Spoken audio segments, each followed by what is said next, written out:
ఈ మాట నేను ఎందుకు చెప్తున్నానంటే, మీ సక్సెస్ మీ కుటుంబం సంబంధించిన సక్సెస్ అంటారు, మీ వైఫల్యం అంటే మీ ఫెయిల్యూరు మీ కుటుంబం ఫెయిల్యూర్ అంటారు.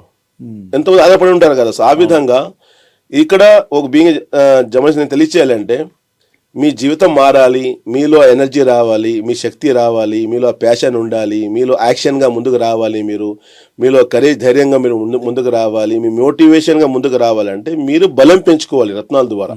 అప్పుడే మీ లైఫ్ బాగా పడుతుంది. అవునా కాదా? దీన్ని ఒప్పుకుంటారా మీరు? మాట ప్రేక్షకులు మీరు కూడా ఒప్పుకుంటారు కదా ఈ మాటకి. ఎందుకంటే నంబర్ 9 హ్యుమానిటేరియన్ నంబర్, మానవత సంబంధించిన నంబర్ అంటారు. ఎనర్జీ అంటే మాస్ అంటే లైక్ సైనాధిపతి, కమాండర్ అంటారు. అన్ని ఉన్నాయి, కానీ మీలో ఆ శక్తి ఉందా అది చూసుకోవాలి కదా. నాలో ఆ శక్తి నేను చెప్పాను కదా ఎగ్జాంపుల్స్. ఆ విధంగా మా జీవితం 2 పారామీటర్స్. నంబర్ 1 వచ్చేసి ఇండివిజువల్, నంబర్ 2 వచ్చి సోషల్ లైఫ్ అంటారు. సోషల్ లైఫ్ కి మున్సిపాలిటీ, కార్పొరేషన్, గవర్నమెంట్, ఆర్గనైజేషన్ అన్ని దానికి బాధ్యతలు.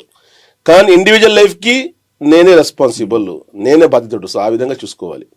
అప్పుడు చేసుకున్న లైఫ్లో హ్యాపీగా ముందుకు రాగలుగుతాం. కానీ నేను కూడా ఇక్కడ మనస్ఫూర్తి కోరుకుంటున్నా, 2025 అందరికీ మంచి కలిసి రావాలి. ఆల్రెడీ నేను ఆశిస్తున్నాను. కానీ మన జీవితంలో అది మారాలంటే దానికి మేము బలం పెంచుకోవాలి.